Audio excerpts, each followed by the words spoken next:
Lore accurate Zach hoodie, let's go, baby! Into the Radius holds a special place in my heart, genuinely. If you look at my channel, you'll notice I haven't made a Let's Play series on any game except Into the Radius. That's no joke. Excluding Blade and Sorcery, but it's not really a Let's Play series. And it wasn't just a typical Let's Play either. I mean, every video was deeply edited and was made with genuine passion for the game. And regardless of how many views each of them got, I am very proud of each of them, even if some of them have aged a little bit. It would be a safe thing for me to say that Into the Radius is— fuck, my hair is all over me. It's pretty safe to say that Into the Radius is most likely my favorite game of all time, and at worst, it's top 3. So to say I tried not to scream when I opened Discord in my first period math class to see that Into the Radius got a sequel announcement, that is a understatement. Holy shit.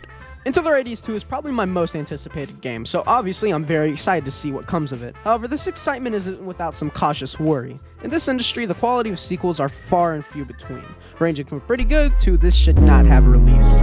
It gets even worse when you take into account VR sequels specifically. Let's take a look at some important ones. Bone Lab came with a non-comparable story to the first, an extremely overhyped modding scene, and an okay quest release. A downgrade in essentially every way to Boneworks. Virtual Reality 1 was a fun, short game with a story that takes a 180, and Virtual Reality 2 was barely like VVR 1, almost unrecognizable. Now, that's not to say all VR sequels are bad, far from it. Games like I Expect You to Die 2, Saints and Sinners, Retribution, and more offer an extremely satisfying continuation of prior games, leaving fans very happy.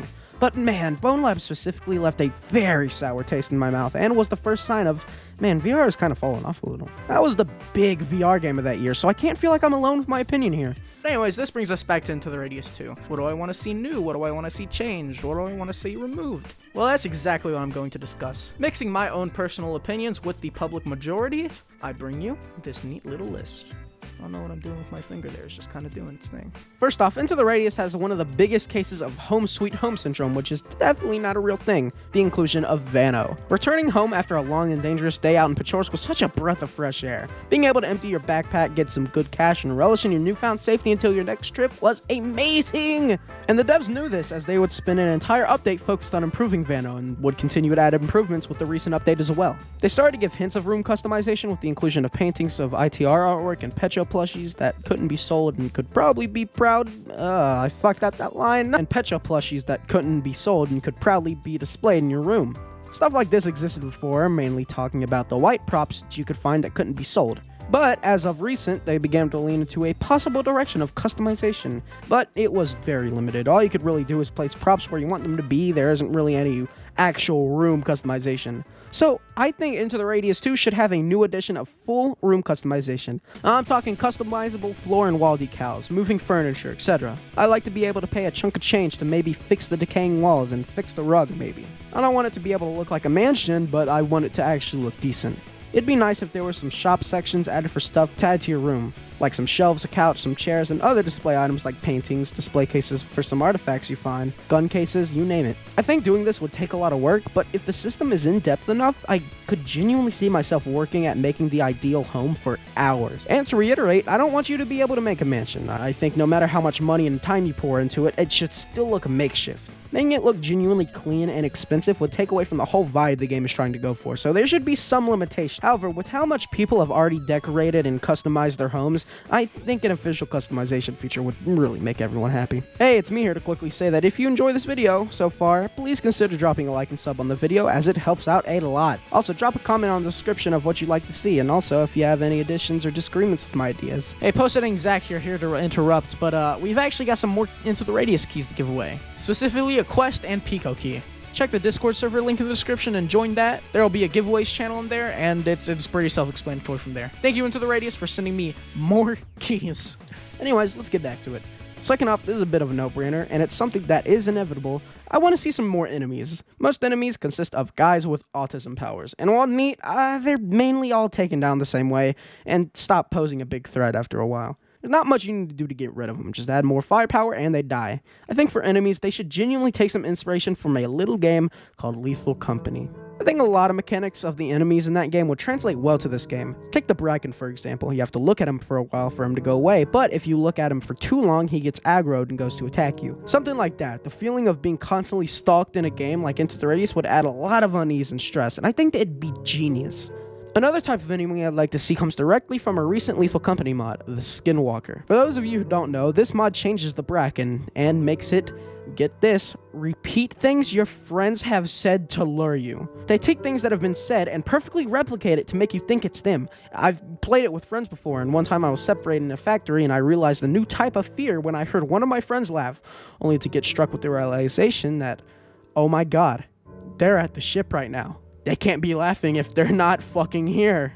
Taking advantage of multiplayer in this game would be a super smart move, and this sounds like an obvious way to do so. I just want you to picture that for a minute. Your friend calls you to come close, and when you get closer to the source of their voice, you look and realize, oh shit, that's not my friend. Getting a creature to try and split you and your friends up is an absolutely insane idea, but I don't hold out much hope for it.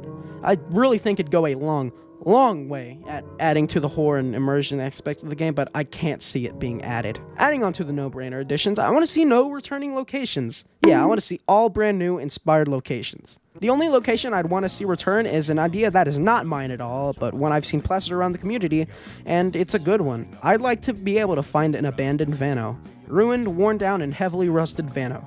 Being able to find the home from the last game would be insanely cool. I think the coolest part about it would actually be discovering for the first time, not knowing where it is, not even knowing if it's in the game, and then randomly stumbling across it. Now, what about the new stuff though? Well, I'm gonna have to go off the fact that ITR had 5 locations, and the second one will most likely have that, with hopefully 1 or 2 more, maybe adding to 7. But I'm going with 5 to be it safe, and because I'm lazy. I'm not even gonna talk about the order that these will be in, as that would be a whole nother level of extra work that I do not feel like putting in.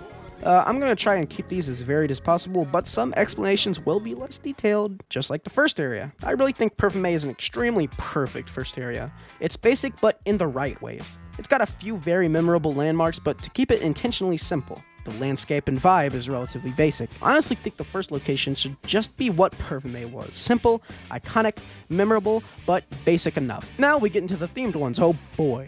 One thing I desperately want to see is a small city or town. Villages are fine, I guess, but they get boring after a while, and I genuinely want to see a full-on small city or town.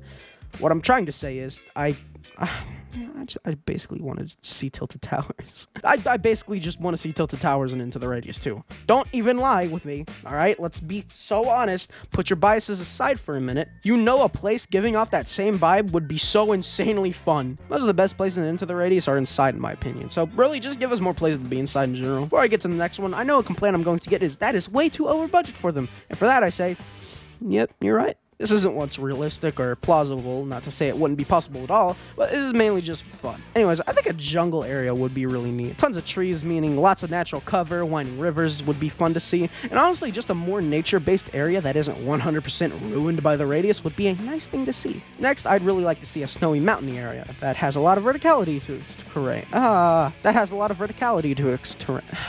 can't say it's a tongue twister. That has a lot of verticality to its terrain. There's the line. Also, snow areas in games are a vibe, and so is winter in general. Imagine coming across some log cabins. Yeah, don't lie to me. That's vibe. I'd also like to see some sketchy government work around this area. Since it's not as populated as the other places, it'd be cool to see some government builds or secret underground facilities. I don't know, I just think it'd be neat. And finally, the final area should actually be an area this time. I think there should be 2 halves to this area. The first half should be like a normal area that slowly leads up to a more linear final area like the Pachorsk Castle. Phew. That's a lot. Let's wrap this up, why don't we? The one thing I'm genuinely scared for is the story of Into the Radius 2. Not because I think it'll be bad, but because I think it'll be boring. If you don't know, major spoilers for the end of Into the Radius. Click off now if you don't want to get spoiled. If you do click off, bye, have a good time. It's revealed to us that Katya was a pawn to keep us doing what we were doing. As the Radius, Katya, and ourselves were a mere test created by a god to test out the Radius. Whatever that means. It was cool, and while in my opinion kind of ruined any lore speculation for the game as, oh, it doesn't really matter because it's all fake. It was still a genuinely really cool reveal that actually kind of left me depressed for a few days. The way they described and hinted at the story in the recent dev diary kind of sounded to me like it's just going to be a repeat of the first game, which kind of bums me out. Ideally, since ITR1 was just a test for the Radius, I'd like to see the Radius in ITR2 be actually real. It would make things 100 times more interesting, so please just do it. Also, there are some loose ends that need to be tied up. Which ending is canon? Who and what actually is the god? How did he create the Radius? I'm really hoping that they try to tie up or hint at answers to that continuity rather than completely not acknowledge it at all and leaving it up to speculation. Well, that is all I've got for you today. Trust me, I probably got at least 40 more minutes in me, but I am way too lazy to go a bit above 10 minutes. But hey, if you'd like to see more, maybe support this video and drop a like. If we hit, I don't know, somewhere around 80 to 100 likes, I'll do another video like this. Until then, thank you so much for watching, and if you never watch another one of my videos, have a good life. See ya! Also, I'm most definitely gonna make it a Logs of the Radius Season 2.